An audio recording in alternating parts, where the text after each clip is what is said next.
Абай Исмайлов, өзіңіздер танысаңыздар керек, YouTube блогер. Записке кайра ушу ссылканы басып кире берсеңер, окошкалар ачылып калат. Эгер парковый самозанятый болсо, аларга промокод түшпөйт. Оставлять этиш керек алардычы. Жаз деш керек. Себеп алар жазбай коет атайлап. Атайын жазбай коет, аларга невыгодно да биздин. 2 күндө 30 миң, 20 миң иштесең, келеле путка туруп алабыз да. Ооба, бир күн бир нерсе болуп кетпейби? Азыркы учурда прямой самозанятый жакшы. Элге жардам берейин деп мен поддержкага жаздым. Ал жактан сейчас проверим деди дагы СМС келди. 2 сааттан кийин это была ошибка деп туруп, ваша карта заблокирована деп кой. Жок, булар только граждан Россиялык экен. Бизге тиешеси жок экен. Биз барып акча сырасы түшө турган кылат. Бул Яндексче. Эркекче кылат, бул боло турган нерсе. Сөзсүз болот. Потому что Яндекс өзүнүн банкын ачытпай, Яндекс банк болот да. Каягыбызга катып эзечи. 10 миң подписчик менен. Каягыбызга катып эзе бир 100 миң болсок экен, 150 миң миллион болсо экен катыгыдай. 10 миң менен каягына катып эзе. Эгерде ким каналга подписаться болбосо, баласы мага окшоп калсын.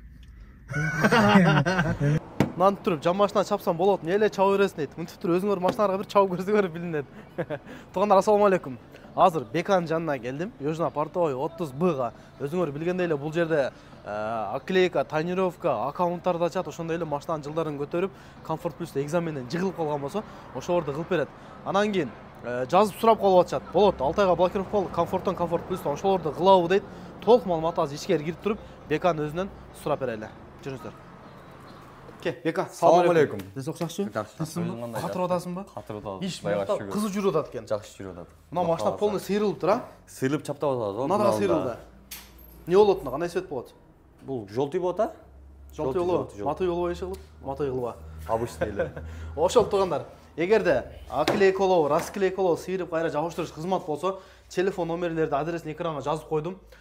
Беканын номери, Сыймовдун номерин жазып койдум туугандар. Анан кийин менен сурап калып атат. Көбүчө күндө жок дегенде 1-2 адам сурайт. Анан мен жөнтүп кое берем. Скриншот кылып алла. Болбосо Южно-Порт Бека деп жазып алсаңар, менен сурабай эле кийин смело любой время чалып жаза бересиңер. WhatsApp'та жазса сразу жооп беребиз биз. Скриншот кылып алсаңар кийин кереги тиет. Анан кийин неме боюнча, аккаунт боюнча суроолор болуп атат. Комфорт Плюс экзамен өтө албагандар бар экен.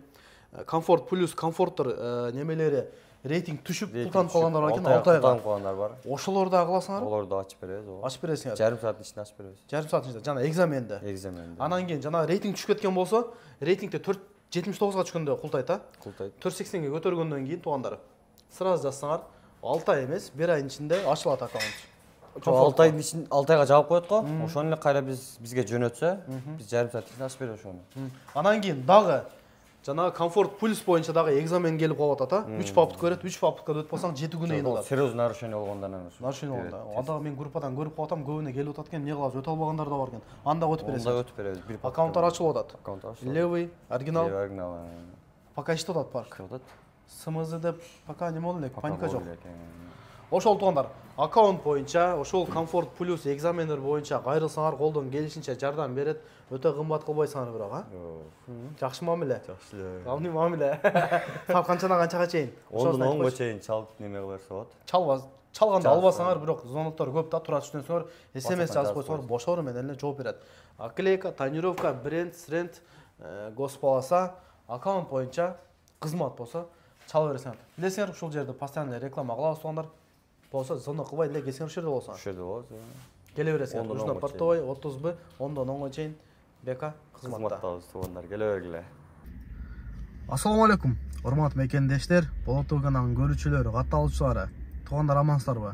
Бүгүн Абайга жолуктук. Абай, ассаламу алейкум. Дагы бир жолу. Сиз окшакчы? Мен подписчиктерим менен саламдашкой. Ассаламу алейкум, Болотуу YouTube каналынын көрүүчүлөрү, подписчиктери, баарыңарга салам. Туугандар, Абай Исмайлов, өзүңүздөр таанысаңыздар керек, YouTube блогер. Өткөндө да видео чыгарганбыз. Самозанятый боюнча. Бүгүн только ошол самозанятый боюнча СМЗ деп коюнчу. Кыскартып, тилим келбей атат. Тишим келип атат. Тишим келип атат. Ошол боюнча кыскача айтып берели. Себеп көбү билген менен билбегендер андан көп экен да туугандар. Ачык эле. Анан WhatsApp'тан SMS деген нерсе толуп кетти да. Кайра ошо 5-6 суроо бар. даже эмнеге өтүшүбүз керек, мага эмне керек, мен запись боло элекмин деген адамдар болуп атат. Ошого сиздерге Абай экөөбүз бүгүн толук маалыматты айталы. Сага да смстер өтө көбөйүп кетсе керек. Мага мындай смс келди да. Кече күнү мен 3 видео чыгарсам, үчөөндө тең подтвержденный госуслуга бул обязательно болуш керек. Ансыз самозанятый боло албайсыңар десе, бирөөсү кайра неме чалыптыр. Ошо биринчи видео чыгарып келип, экинчи видеомду көрүп, үчүнчү бардык видеону көрдүм дейт дагы, анан акырында кайра чалсам, подтвержденный госуслуга обязательно керек бекем дейт. Ооба да десем, жо, мен жазылбай жүрө бердим ага дейт да. Ошентип подтвержденный госуслуга обязательно керек. Биринчи эмне документ керек? Ошол боюнча айтып берчи. ИНН снилс. ИНН снилсыңар болсо, анан перевод паспорт бул обязательно. МФЦга барасыңар, госуслугаңарды подтвердить этесиңер. Подтвержденный госуслуга болгондон кийин анан же мага же сага чалса жардам бере алабыз. Ага чейин вообще жардам бере албайбыз. Ошол экинчиден эмне керек? Запись болушуңар керек. Ссылкасын таштап кетесиң да. Ошого кирип, анан запись боюнча дагы вообще көп жазып атат. Мен запись боло албай атам. Абай эмне запись жабык экен. Азыр кирсем мына 20 майда деп атат. Ачылат деп атат. Запись жок да, ошондо ачылат деп коюлат.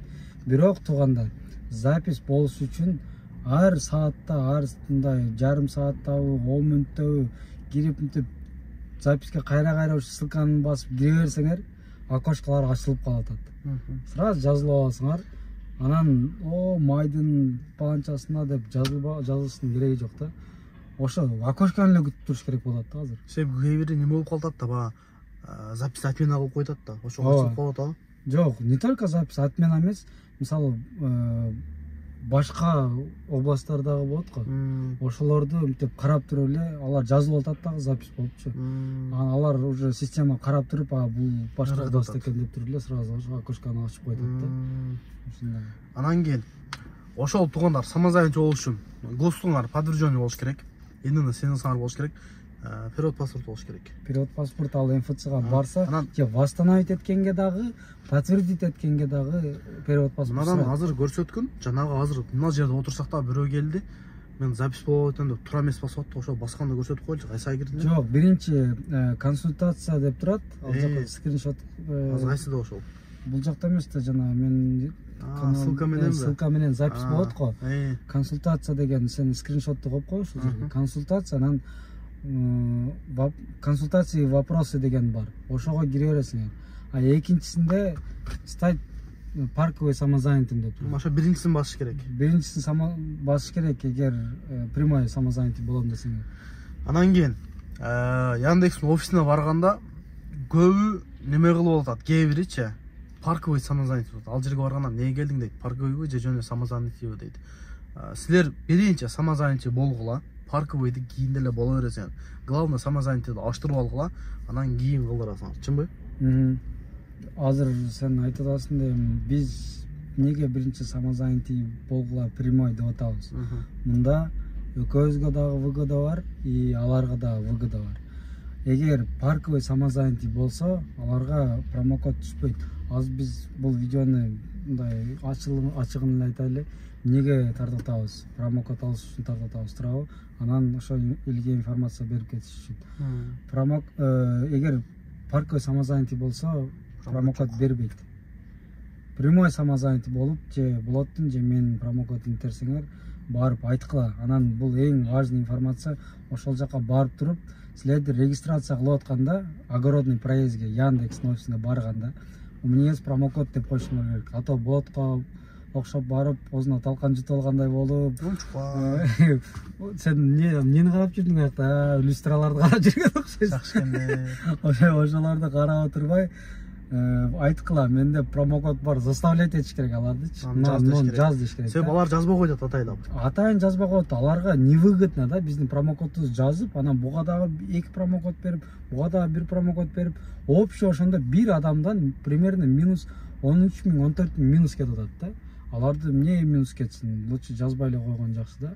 Ошон үчүн пропускать этип берет дагы, анан кээбиркилер кечирээк айтып калат тур, регистрация болгондон кийин. Башталганда айтыш керек. Промокод бар деп коет экен дагы, анан кийин уже все уже поздно деп коет. Поздно деп коет экен. Ошого жанагы биринчи эшиктен киргенден кийин акушкага жөнөтөт. Акушкага барганда эле айтыгыла, у меня кот друга деп. Экранга жазып койдум. Ошону айтсаңар туугандар, бизге пайдасы бирөө келет 12 сааттыктан. Силерге экөө барат. Кээ бирине 3өөнү берип атыптыр туугандар. Абай айтат, абайга кечирим сурайм. Келгендер кээ бирине 3өө келип атыптыр. Мага бирөө келет. 12 сааттык менен эми ошол 12 сааттан 2 күн кичине иштеп, сен айтмакчы путка туруп алабыз. Чынбы? 12 сааттан 2 күн 1 сом бербей иште. Чөнтөктө калат да 10 миң 15 миң жөн иштейсиң да эркекче. Пятница, суббота күн жандыр. 2 күндө 30 миң 20 миң иштесең эле путка туруп алабыз да. Ооба, дээркисине ошо бир эле промокод берип атыптыр. Бир промокодду обязательно берет да. Самозанятый болсоң, прямой самозанятый. Даже кодду жазбасаң деле бирөөнү берет. Менин промокодум же сенин промокодуң же башка бир досуңардын промокодун жазсаңар, бирөөнү же экөөнү берип коет. Кээ биркилер мага жазып атат. 3өөнү. Абай, мага биринчи бирөөнү берди эле самозанятый болгондон кийин.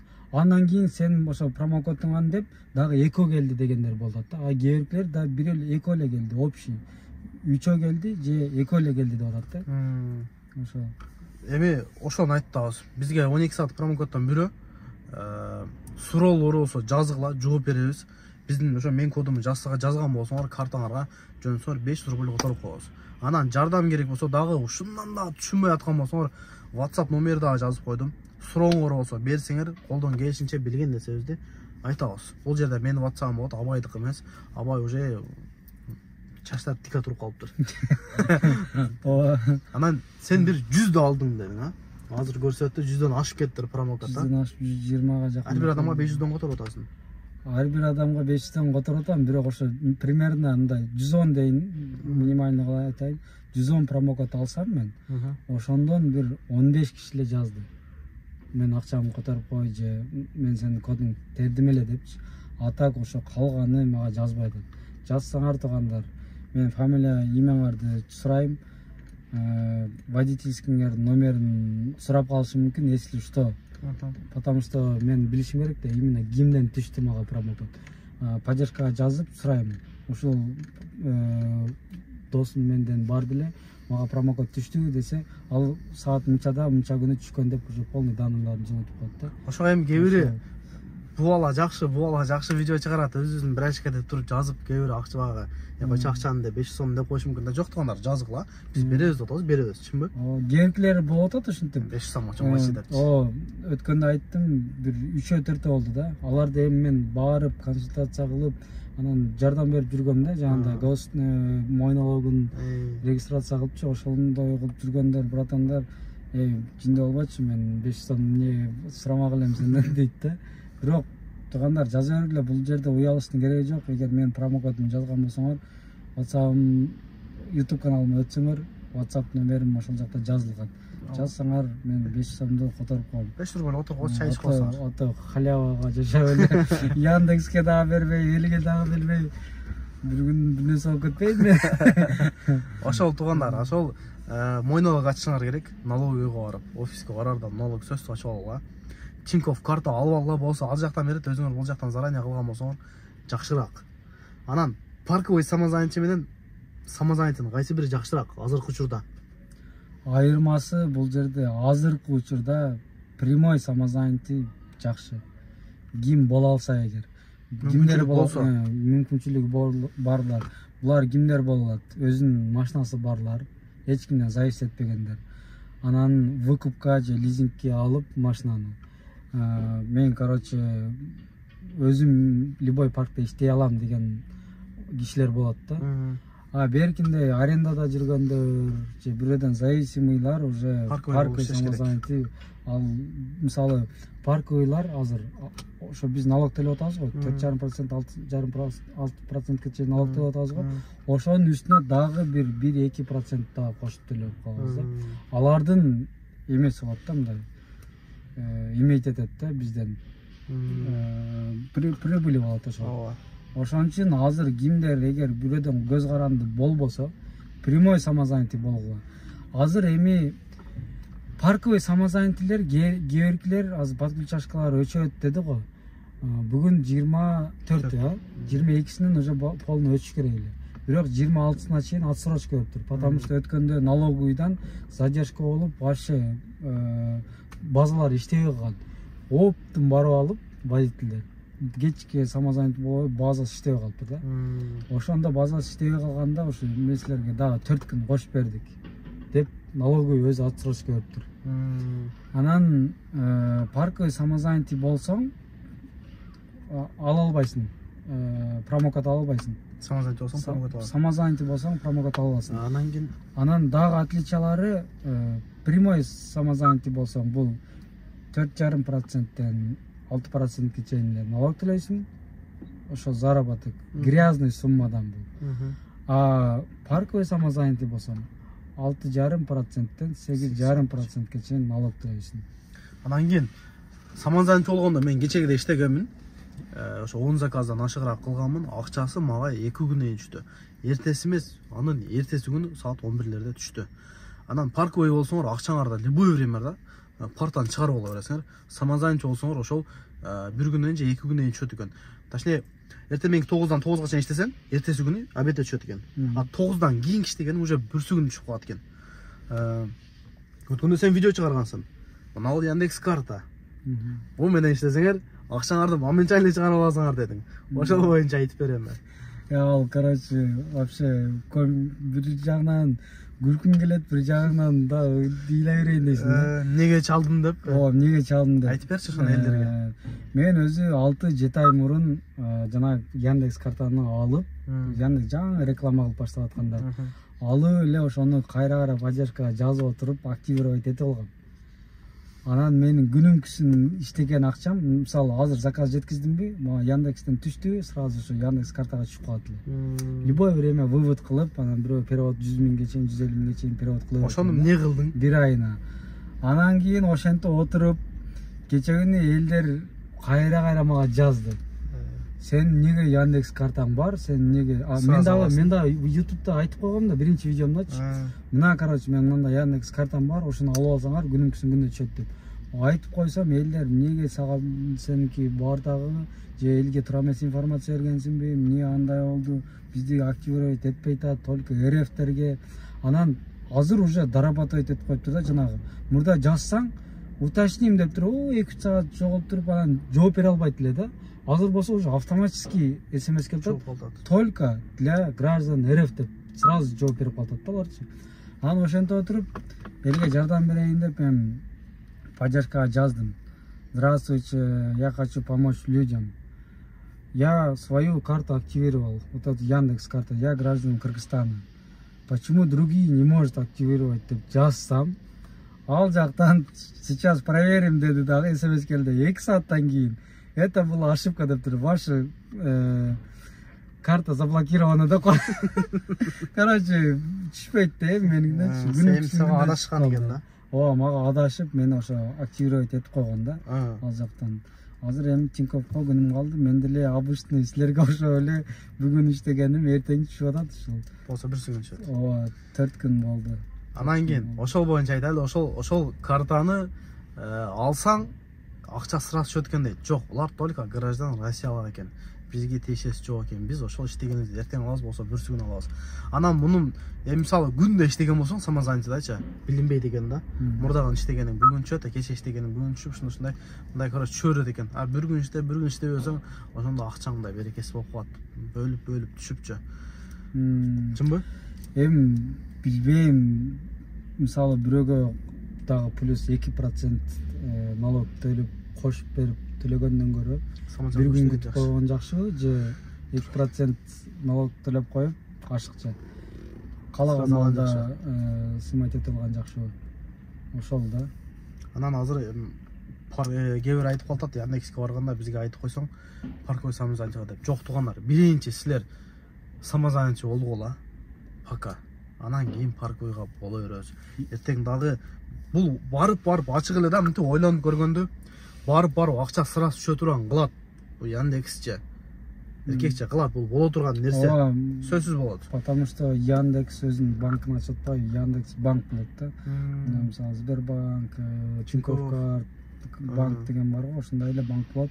Анан кийин мисалы өзүң банк ачып туруп менин картамды сен иштетпейсиң да турабы, ошого жакында болот деп атат. Жакшы. Муну ачат, бирок муну кылышатпы жектилер. Ооба. Ошо самозанятый болом дегендер, эгер биз силерди эч качан заставлять этпейбиз, эч кимди. Кааласаңар биздин кодубузду жазгыла, кааласаңар ошо биздин кодубузду жазсаңар, эмне бизден 500 рубль. Эгер 500 рубльдан кымбатыраак тура турган досторуңар болсо, же таанышыңар болсо, ошолордукун жазгыла. Турабы? Ооба. Эч ким жок болсо биздикин жазып койгула. Бизге 12 саат промокод, ошол максат ошол эле. 12 саат мен иштеп силерге 500 рубль отуруп коебуз. Силерге 12 сааттан 2 өтүшөт. Жардам керек болсо, WhatsApp жазып койдук. Чалбагыла сураныч. Чалсаңар эми жумушта болуп калабыз, бир жерде болуп калабыз. Видео монтажлап коесуңчунбу? Видео монтажлап атканда мисалы зонага ала албайсың да. Зонага алдың жана мэйнетиң 1 саат 2 саат отурасың, мэйнетиң. Ошого жазып койсоңор бошоорубуз менен тарс жооп беребиз сонда. Колдон келишинче билген нерсебизди. Желательно голосовой, потому что мен постоянно дагы обычный эле таксистмин. Мен деле таксистмин. Ооба. Анан постоянно мен телефонду карап кетем, угуп коем да, голосовойдучу. Угуп коем дагы, анан кайра жооп берип коем. А кийинкилер бар, 1 саат жооп бере калсам, аба сен видеодо эмне жакшы адам болуп, жанагы жооп берем, жардам берем деп айтасың дагы, анан эмне бул жактан жооп бербей атасың деп, анан ошол жазып юруптур дагы, анан кайра ушу жеткинче 1 саат жеттим да, жанагы жеткинче кыжалат болуп кеттим, тердилеп. Барып эле анан кийин сразу ошого жаздым. Ассаламу алейкум, эмне жардам керек эле деп жазсам, жооп бербейт го. 1 сааттан кийин немеге окуп коет, жооп бербейт. Анан кийин кайра жазып бердим. Алло, эмне болдуңар? Эмне жооп бербей атасыңар? Окугандан кийин жооп берип койбойсуңар. Кайра жиндесем. Көрсө ал дагы дальний заказ алып алган экен. Анан кайра ошо чалып жакшы сүйлөшүп эме кылдык. Бири-бирибизге туура түшүнө эле кечээ дагы мага айтып калды. Братан, жооп берет экенсиң го дейт, жашлап ала экен. Жооп берем, убактым болгондо мен бошогондо сен жазып кой, жооп берем десем. Элдер айтып атат, десем, ким айтты десем, чайханада отурганда, аэропортко барганда, бул болот го, чалбай эле кой, чалсаң жооп бербейт, катыйт деп. Каягыбызга катыйбыз эчи? 10 миң подписчик менен. Каягыбызга катыйбыз, бир 100 миң болсок экен, 150 миң, миллион болсо экен, катыгыдай. 10 миң менен каягына катыйбыз, Жөн эле силерге окшоп таксист болсок. Убагында жооп бере албайсың, мисалы мен ачык эле айтам. Прямой звонок кылгандарга мен ала албаймын да, албаймын, ачык эле. Жазып койгула, сразу жооп берем, бошору менен жооп берем. Чалгандарга мисалы уктап аткан болуп калам, клиент менен болуп каласың, же бир жерден реклама, видео тартып аткан болуп каласың, реклама болсо мына WhatsAppка жаза бересиңер. Иштешебиз. Ошол туугандар болгон маалыматты айттык деп ойлойбуз. Эмне документтер керек дагы түшүнбөсөңөр WhatsApp'тан жазсаңар жооп беребиз. Сразу дагы айтып коеюн. Жооп бересиң. Жооп беремин. Мой налогуңар болуш керек. Яндекске барыш үчүн. Эмне сыйынсаңар болуш керек. Подтвержденный госуслугаңар болуш керек. Подтвержденный госуслуга мой документ бүтүрөсүңөр, если бүткөн эмес болсо. Мой налогто налоговыйдан бүтүрөсүңөр. Эмне сиңиз мой документтен бүтөт. Кээде подтвержденный госуслуга менен болбойт да, подтверждать этилбейт. Аны уже жанагы пенсионный фонд. Пенсионныйга, ооба. Мой документтен бүтсө, госуслуганы пенсионныйга барасыңар. Ошол туугандар болушунча айттык деп ойлойбуз. Өйдө жазылган коддор менен биз менен кошулуп бизге 12 саат промокод силерге 12 сааттан 2 кайра айта берсең, мен меге коюп бердим го. Азыр мен да сен промокодун таратып берет. WhatsApp'тан жазсаңар жардам беребиз деп. Менде азыр бир 10 промокод бар 12 сааттанчы. Кудай берсе, бул жагын эми тынып туруп иштеп туруп кичине өзүгө эле болсок болбойт. Чүнтө иш жок. Катарлайында дасың. Кыйналып кеттим. Ошо. Эми не дейсиң, ошол эле самозанятый боюнча. Пока самозанятый болгула, анан убакыт көрсөтөт, парковый болобуз. Лимит 2 миллион 400 да, 1 жылга самозанятыйда. Азыркы учурда декабрга чейин 8 ай бар, 2 миллион 400дү түгөтүп бүтө албайбыз. Смело самозанятый болуп иштей бергиле. Анан аба чейин дагы бир нерселер чыгат, лимит көбөйөт. Яндекс банк ачкан болсо акчабыз прямой түшөт. Короче, жолдор табылат, лала болот кыскасы. Секин-секинден убакыт көрсөтөт. По-любому жолдор табылат. Башкалар таппаса деле эмне кыргыздар табат. Биз табабыз. Анан ушу лимит боюнча кийерки мен көп подключашка менен да чалышып сүйлөшөм, информация алам. Анан мына выкупка бергендер бар го, ошолор менен деле постоянно сүйлөшөм да. Эме деп атат, лимитти если чо кыскартабыз депчи. То есть 2 миллион 400ді налоговый айтыптыр, бул 100% чоңойбойт дептир, короче. Бул лимит чоңойбойт. Потому что аларга невыгодный, уже закон чыгып калган ошо 2 миллион 400 менен. А бирок Яндекстер парковый самозанятый болуп иштесең, кээбирки подключашкалар, калган подключашкалар, анан кээбирки ошо парктар лимитти кыскартып берет экен. Лимитти кантип кыскартат? Мисалы биз азыр мен средний заработогум 250 000 да, бул грязный да. Анын ичинде аренда бар, бензин бар. Ооба, 250 000 иштесем, мисалы, бул грязный. Ал Яндекстин комиссиясынан сырткары. Яндекстин комиссиясын кошсам 320 000 болот экен. Плюс-минус. Мен 320 000ге налог төлөйм. А 320 000ди мисалы 7 айда уже 7 же 6 айда 320 000ден бүтүрүп коесуң. Налог төлсөң, ошо уже лимит түгөйт да. А кээбиркилер подключашкалар бар. Биринчиден мол Яндекстин комиссиясын минусовать этип, ошондон налог төлөйбүз деп атат. Экинчиден заправка кылсаңар через парк, через приложение, ошону минус кылып беребиз деп атат. Ошондо минус кылганда, мисалы 50 000 бул заправкага кетсин, жана жактан уже почти 70 000дей Яндекстин комиссиясына кетти го. Ошондо айына 100 канча кыскарат. 120 000 кыскарганда бир 2-3 айга лимитти жеткизсек болот да. Короче, жолдор табылат кыскасы. Мана убакыт көрсөтөт тугандар. Кысылчынбы? Ооба. Ошол силер менен Абай Исмаилов, силер менен мен Болот болдум. Кийинки жолдордон жолукканча ассаламу алейкум. Лайк басып, комментарий жазып, каналга подписаться болуп коесуз. Эгерде ким каналга подписаться болбосо, баласы мага окшоп калсын. Анан мен каналыма да отсын айтып коюм. Абайдын каналын коюп койдук. Абай Исмаилов подписка таштап койсоңор, ал каты кетти аттына. Мен тааныгандар комментарийден жазып койгула ушул видеонун түбүнө. Абай красавчик деппи? Эч нерсе жазгыңар келбесе деле жөн Абай деп жазып койгула. Ошол туугандар көп убакыт анткени туугандар бизге даже Абай деп жазбасаңар деле мондай неме жөнөтөсүңөрбү, мындай жөнөтөсүңөрбү, отту жөнөтөсүңөрбү, жүрөк жөнөтөсүңөрбү. Короче, любой даже точка коюп деле жөнөтүп койсоңор, бул количество комментарий да. Канчалык количество көп болсо, ошончалык видео бизге рейтингти уже бизге максат ошол эле. Ооба, чыга берет да, рейтинг дагы болду. Короче, ушундай кыскасы. Чарчадык. Таксиде жүрөт, рейтинг деп калдык. Ассаламу алейкум туугандар. Жалгабыз берсе.